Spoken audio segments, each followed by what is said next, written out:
What's up, everybody? Jeremy Weiss here with Weiss Tech Hockey, and in this video I want to show you a really excellent example of the sagging zone, D-zone coverage that we describe in our coaches training course. So if you haven't seen the coaches training course, make sure you check that out. I'll put a link in the description of this video so you can go and kind of tune yourself up as the season is about to begin. But in the meantime, I want to show you how Canada runs this. This is back from the Olympic footage, and this is Canada versus USA. So we've got a face-off in Team Canada's zone. Let's just go ahead. We'll pull up the game. I'm going to run this through in slow motion so you can kind of see. We'll pause it along the way so we can point things out. But you see defensive zone face-off in Canada's zone. And they set up fairly similar to what we describe in the coaches training course, except that they don't have it. It's not the exact same setup, but the concepts are still the same. So what we're looking for here is as soon as the faceoff drops, this guy's going through. He's attacking the puck, wherever that puck goes. We've got this guy who's the other winger. He's going to be watching and inching up, potentially to, if they do win it cleanly, back to their defenseman. There's a potential for a D-to-D pass up across the blue line. So he's anticipating that, just making sure that he's in good positioning for that. If it doesn't go, or if we get the puck, if Canada gets the puck back, then he's not going to be fully committed out there anyways.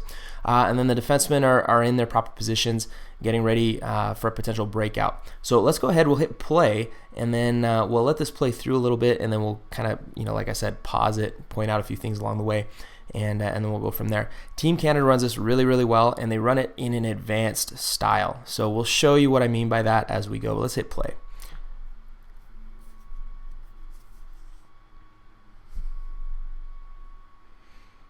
Okay, so we get our attack man going out strong. The one thing I don't know if I really like, it doesn't hurt him here, but the centerman goes out hard. If it was a cleaner one face-off, so if USA would have won it cleaner and the centerman let his guy go, that could have caused problems later on. But in this case, it doesn't do too much damage. Now we're into our good positioning here. So puck's in the far corner. We've got a weak side winger being the sag man, so he's down in the slot area. We've got a man in front of the net. We've got our centerman who had gone out. He's retreating back to the net, and then we're going to see how this plays out. But this turns out really, really well. They run it really well. Okay, puck goes corner to corner. Now look at the shift. Look at the transitional shift here. Okay, so now this is textbook. We've got our strong side defenseman on the puck. We've got our centerman on the strong side post, defenseman on the weak side post. We've got our winger, in this level of play, like I said, they're running it in an advanced style. So usually in the diagram, we diagram this guy up at kind of the top of the circles. In this case, they're NHLers. They read the play very well. They understand the play, and they're fast. So he can, I always say, get as aggressive as possible. So if he can start lower and bait that guy into making that pass and then intercept it, even better, more power to him. So this guy's in great position here, especially for this level of play. And then you'll see in the frame coming in just a second here, we've got the weak side winger that will be in the low slot as our sag man. That's what we call him. That's my terminology, at least. If you want to name that something else, feel free. But you'll see him coming into the frame in just a second. There he is. Okay, so you've got our sagging. Now watch what happens here. USA actually runs a really nice cycle. So they pull the puck up, they pull this defenseman out of position, and then cycle it back to the low man who's down here. He's about to pick it up right now. So watch what happens. And this is where I'm saying they run this in a very advanced style. So they really don't have set positionings. They set it up as a centerman on the strong side post, but then it's open to adjustment. And at this level of play, these guys are good enough to be able to make those adjustments. So watch what happens now. Now the centerman is going to take, and I've said this before, but we usually call a centerman a third defenseman in the defensive zone. So now the centerman's going to pick up this guy. This defenseman is going to retreat back to the front of the net. And it's almost like a defensive zone cycle. I guess is maybe one of the best ways of describing this, but watch how it plays out.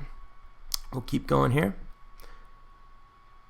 Okay, so now you can see the centerman now is on the strong side puck.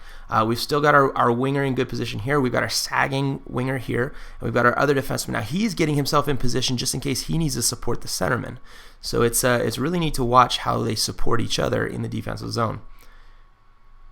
Okay, so now we see the defensemen. The defensemen are as the puck's coming up, the defensemen, they're both communicating with each other, watching what's going to happen, and eventually they'll get back into position. But as of now, the threat isn't in front of the net. As you can see, there's nobody in front of the net, so they're not too concerned about getting back to the front of the net overly quickly. So let's keep going here. They run another cycle. Now watch what we've got. Okay, so remember 16 was the centerman, and I don't know the names. I'm not a commentator here, but 16 was the centerman. So now watch. Now our other defenseman, okay, so this was the guy that was the weak side defenseman. Now he's going to be coming out. Centerman is retreating back, and the other defenseman, I think, is this number 8 here, and he's going to be coming back to the front of the net. So after that kind of rotation, then they end up back in proper positioning here.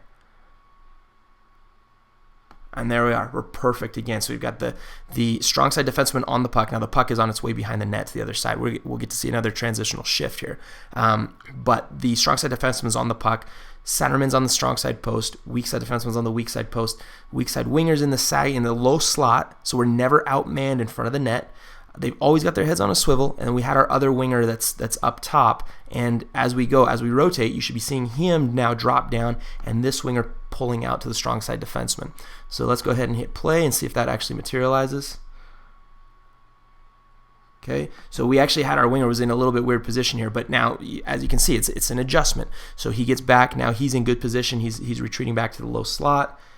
And you can see what has happened here. Our centerman has moved across. Our weak side winger now is I think it was number 44. He's on the back door. Okay, and we've got our strong side. Did I say weak side winger? I meant weak side defenseman. 44 on the back door. Strong side defenseman now is on the puck carrier. And now we've got our strong side winger again in that good position where he's able. Notice how his position is where he can see the puck in the corner, but he can also keep tabs on his defensive, the guy he's covering at the blue line. So this is a great positioning. If it does go back to the point, he's out. He can get there quickly, but he's still in that passing lane. So there's not much passing lane to get through to this weak side defenseman on the other team. Okay, we'll keep going here. So this is just perfect positioning. You couldn't draw this up any better. It really is. It's textbook positioning here. And then they were able to get the stick on it there, and I believe they end up chipping it out for, a little chip out, and now they're on their way out. So again, fantastic D-zone coverage. This is an excellent sagging zone coverage. This is almost exactly how we draw it up. The only difference between how we draw it up and what they actually did on the ice here was they've like I said, they use that advanced style where there's actually guys interchanging positions. And at the upper levels of play, there's no problem with that whatsoever. As long as your players are smart enough and they have to understand all the positions on the ice. If they understand all the positions on the ice and they're capable of making those reads and reacts, then there's no problem with having interchangeable positions, even in the D zone, even in the defensive zone. So again, that's Team Canada running that excellent sagging zone coverage.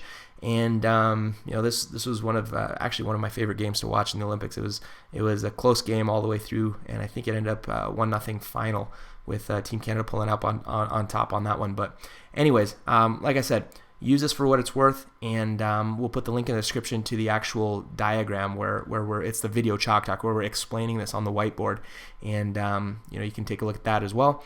And hopefully this comes in useful for your games. And visit us at weisstechhockey.com for more hockey stuff, drills, skills, instructional videos, all kinds of stuff that'll help you to improve your game and have a great season.